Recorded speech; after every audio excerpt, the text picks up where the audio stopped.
Lo habíamos anticipado, ya está en nuestros estudios el ministro de Asuntos Agrarios de la provincia, que es Alejandro Topo Rodríguez. Gracias por estar con nosotros. Gracias a vos. Muy amable. Antes de empezar a hablar un poco del campo y demás, recién yo mencionaba la cuestión política de carta abierta y demás. ¿Cómo recibe un ministro muy específico, nada menos que de Asuntos Agrarios, esta cuestión política?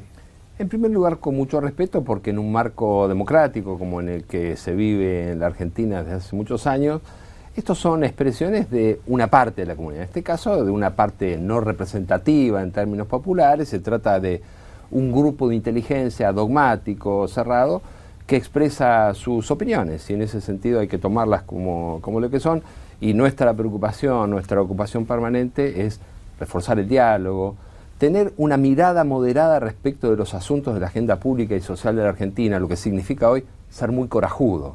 Son muy valientes los hombres como Daniel Scioli, que son capaces de tener una mirada moderada y de diálogo. La valentía y la fortaleza está allí, en ese temperamento que Scioli ha venido exhibiendo a lo largo de toda su carrera, y que especialmente es importante para los desafíos que vienen en la Argentina. Los desafíos que vienen tienen que ver con justamente consolidar con el diálogo, este trabajo constructivo, todo lo bueno que hemos hecho en los últimos años, y también el desafío de ir mejorando para el desarrollo de la Argentina de cara a futuro. Ahora, ¿siente el sciolismo que hay como una especie de colador K por el que no puede pasar, que no atraviesa?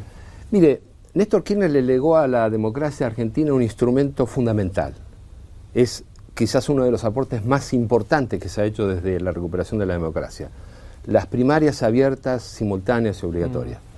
Ese es el filtro con que nosotros vamos a definir la voluntad de quienes legítimamente aspiran a protagonizar el futuro de la Argentina, a través del voto popular. ¿Hace falta en ese filtro o ayuda en ese filtro la bendición de Cristina?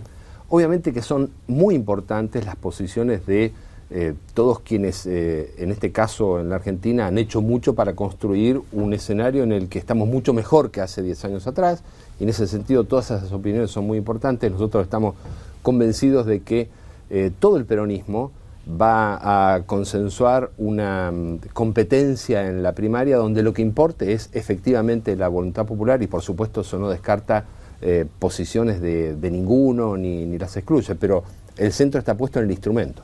Cuando uno ve estas declaraciones, yo decía, me parece que empezó la campaña, definitivamente, o hay números que inquietan, digamos. Y a mí no me parece mal que a un año y poquito de las internas se empiecen a conocer proyectos y que no estemos solamente en grandes expresiones de intenciones, ¿no? Porque algunos candidatos dicen grandes expresiones que todos comparten. Ahora digo, la realización es mucho más difícil. Sí, por supuesto, y en este caso ustedes saben que el gobernador Daniel Scioli está trabajando y lo hará de manera permanente en los temas estratégicos de la provincia de Buenos Aires, y junto con eso hay un grupo de mujeres y de hombres, de compañeras o de ciudadanos que están también ayudándonos y ayudándolo al gobernador Daniel Scioli a pensar el eje de las políticas públicas del desafío que se nos viene a la Argentina, que significa el desafío de pasar del crecimiento al desarrollo, y eso naturalmente hay muchos militantes, voluntarios que están trabajándolo, a la par que uno por supuesto va dando respuestas al día a día. Ministro, ¿cómo calificaría la relación, al menos en el área de ustedes en provincia, entre el agro y el gobierno, o el agro y el gobierno de Scioli, después de todavía el estigma de la 125? Nosotros creemos que esa es una situación que obviamente no se desconoce en la historia, pero que forma parte del pasado. Estamos acá y desde hace mucho tiempo institucionalizando lo que es el diálogo con el sector productivo en general, y en este caso particularmente con el sector agropecuario en la provincia de Buenos Aires, básicamente a través del diálogo, que no significa una mera conversación, sino la posibilidad de activar un conjunto de ámbitos o de instancias donde tenemos una agenda de trabajo en común. Hemos reactivado la mesa lechera provincial, lo mismo hicimos con la mesa forestal en la provincia de Buenos Aires, lo mismo con un sector muy particular que son los pequeños agricultores familiares, principalmente del Gran Buenos Aires, nuestra Comisión de Desarrollo Estratégico del Sudoeste y la Mesa Agropecuaria Provincial. En la provincia de Buenos Aires, la política agropecuaria se implementa con diálogo, y ese diálogo puede significar explicitar la falta de acuerdo o la convicción acerca de en qué puntos tenemos que marchar en común. Si hay diálogo, no hay conflicto. Usted hablaba recién de la historia, ¿no?, de la 125. ¿Fue un error histórico la 125? Habría que juzgarlo en términos estratégicos luego de varios años más, pero lo que está claro es que cada vez que existe conflicto de ese nivel en un país, en una sociedad, todos tendremos que hacer una reflexión acerca de cómo evitarlo hacia el futuro. Y en ese sentido, lo que significa pérdida no es beneficioso para la comunidad en su conjunto. Eduardo Bussi, el presidente de la Federación Agraria, dijo ayer que no descarta un paro, porque no hay respuestas del gobierno. ¿Se justifica un paro agrario? Yo creo que siempre hay que agotar todas las instancias de diálogo y poner sobre la agenda de discusión la realidad de cómo uno ve no solo la Argentina de hoy, sino también del futuro, y en ese sentido siempre hay instancias para el diálogo constructivo antes de tomar medidas de fuerza. Sirvió, digamos, el país se ha sojizado de manera notable, digamos, en grandes superficies, no solo en la zona núcleo, la gran pampa húmeda, sino hacia el norte. ¿Es bueno eso para el país? En la provincia de Buenos Aires, perdón que lo lleve al terreno de la provincia, el 52% de la superficie sembrada es soja y solo 13% trigo y 12% maíz. No hay que engolosinarse con la soja. Y esto es una reflexión, si usted quiere, que la tomo como autocrítica y la comparto respetuosamente también con el sector productivo y con todos los actores de lo que es la cadena productiva en la provincia de Buenos Aires, porque ese exceso de soja hoy puede significar rentabilidad, pero hipotecar la sustentabilidad de nuestros suelos en el mediano y largo plazo. Nosotros queremos más trigo para la provincia de Buenos Aires. Estamos produciendo la mitad de lo que vinimos produciendo desde el 2002 hasta el 2012. Tenemos potencial para duplicar esa capacidad productiva del trigo, que es un cultivo noble, y que conviva con el maíz, con la soja y también con la ganadería. Y en ese sentido estamos trabajando y lo seguiremos haciendo para fortalecer ese tipo de cultivo. Pero digo, ayuda a una estructura del orden nacional que cierra importaciones o pone cupos muy arbitrarios, digo, porque es verdad, hay una sojización porque es mucho más rentable y altamente económica. Yo no le voy a pedir esfuerzos de buena voluntad a los productores, pero digo, también hay un sistema de Estado que cada vez traba más. Digo, hoy sembrar trigo es una lotería para el productor.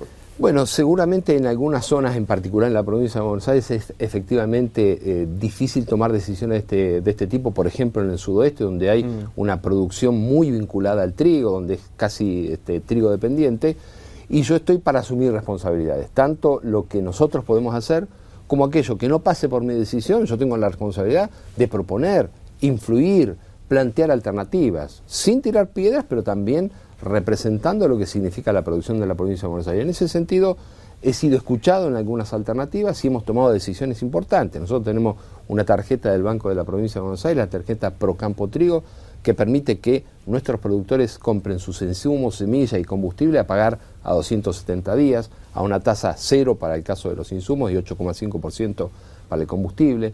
Hemos trabajado y lo hacemos permanentemente en mejorar la calidad del trigo y de todos los cereales de invierno. Bueno, y aquello que no podemos resolver de manera directa, tratamos de plantearlo, influirlo en los ámbitos en que corresponde. Hagamos hipótesis. Gobierno eventual de Daniel Scioli, ministro de Agricultura, el Topo Rodríguez. ¿Las retenciones deben ser sostenidas en el tiempo? Yo me quedo con la hipótesis de Scioli presidente, porque además estoy convencido de que va a ser así. Lo otro lo descarto. Pero en todo caso... ¿Las retenciones o el ministerio? El ministerio, por supuesto. Pero vamos a los instrumentos de política pública. Sin duda, llega el tiempo en el que la Argentina va a tener que evaluar un conjunto de políticas para mejorarlas. Y esto es un trabajo permanente en la Argentina y en el mundo.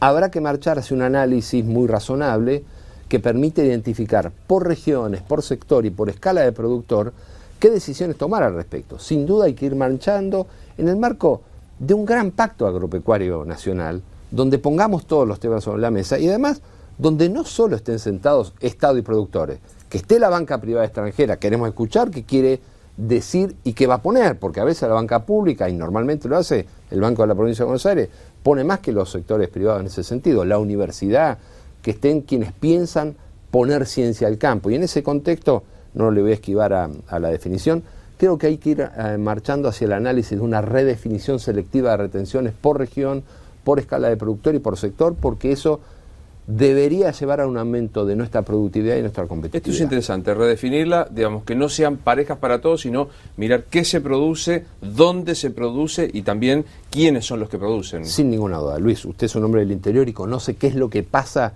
en cada economía regional. Uno no puede tener la visión centralizada desde Buenos Aires de creer que va a instalar un modelo enlatado. Y específicamente en el tema de esos instrumentos que pueden incentivar o no incentivar, nosotros respetamos todas las posiciones, pero realmente decir retenciones cero para todo el mundo hoy es un facilismo. Del mismo modo que quedarnos de manera conservadora con lo que hoy tenemos es no mirar la realidad de la necesidad de ir evolucionando. Nosotros proponemos eso. ¿Y qué siente Alejandro cuando, por ejemplo, Mauricio Macri dice, si yo soy gobierno voy a quitar las retenciones? Yo tengo mucho respeto por las posiciones que se han explicitado.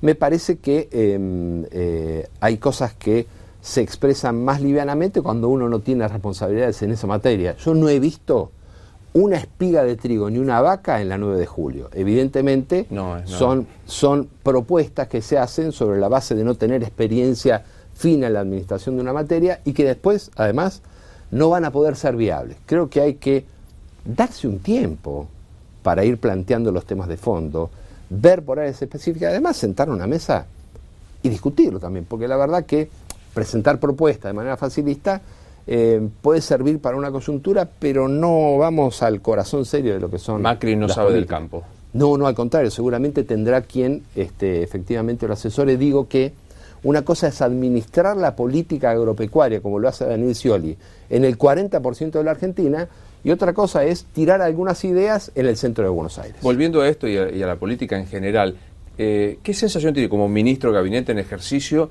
de la propuesta de Sergio Massa? Bueno, es un hombre que está surgiendo en todos los temas, está empezando a tomar contacto con temas que normalmente un intendente no tiene en su agenda, y en ese sentido creo que está haciendo un aprendizaje en varios de los temas que Daniel Scioli ha venido trabajando y profundizando en los peores momentos de la Argentina y también en los momentos en donde hemos logrado construir alternativas superadoras desde hace muchos años. Obviamente, un hombre de la experiencia de Daniel Scioli es realmente un hombre formado y probado para el ejercicio del gobierno. ¿Es de los que creen que Massa es un traidor? No, yo jamás, o nosotros jamás utilizamos ese tipo de categorías en la política. Respetamos las decisiones que se toman, no las compartimos, pero todos tienen libertad en este contexto para decidir su propio camino, por supuesto. Los periodistas solemos hacer reducciones, buscando el título, etcétera, etcétera. Hago la autocrítica del caso, pero digamos, la pregunta es, ¿el sciolismo se siente cómodo diciendo que es el heredero del kirchnerismo?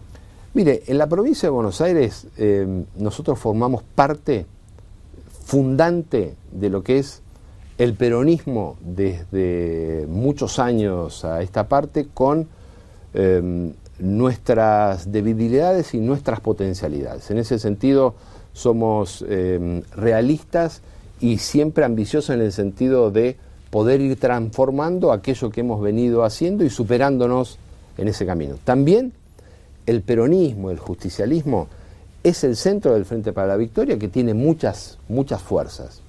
En ese sentido, la definición es clara y también es amplia en cuanto a respetar otras opiniones. Pero, volviendo, la ciudadanía expresará su voluntad en unas primarias obligatorias en agosto próximo, y ese es el instrumento. A propósito de esas primarias, ¿sueña con alguna fórmula presidencial junto con Scioli? No, yo no tengo ninguna definición al respecto. Lo que sí estoy viendo, que me parece que es un método de trabajo que expresa una filosofía de gobierno, que el gobernador Daniel Scioli está trasladando en su concepción de cómo mirar la Argentina lo que ha hecho en la provincia de Buenos Aires. Es eje en el federalismo. La provincia de Buenos Aires ha tenido con Scioli el gobernador más federal en cuanto a la descentralización de recursos, que en última instancia es lo que importa. Nunca los municipios tuvieron tanta transferencia de recursos desde el gobierno central provincial hacia sus arcas municipales. Del mismo modo, lo veo a Daniel Scioli, y comparto ese enfoque, caminando y recorriendo cada una de las realidades regionales y provinciales de la República Argentina, que expresan una cultura común, pero una identidad específica, un tipo de producción, un tipo de cultura muy diversa, y en ese sentido creo que él está construyéndolo de esa manera. ¿Cómo suena? ¿Cuántos años hace que trabaja con Daniel Scioli? 6 años. 6 años. Sí. ¿Le puedo decir que sciolista? Sí, digamos, que apoya. Yo soy un peronista afiliado al Partido Justicialista, que reconozco la conducción y el enorme trabajo de Daniel Scioli. Peronistas somos todos, dijo el general, incluso nosotros los gorilas. Digo, pero ¿cómo suena a un sciolista la fórmula Scioli y Gioja?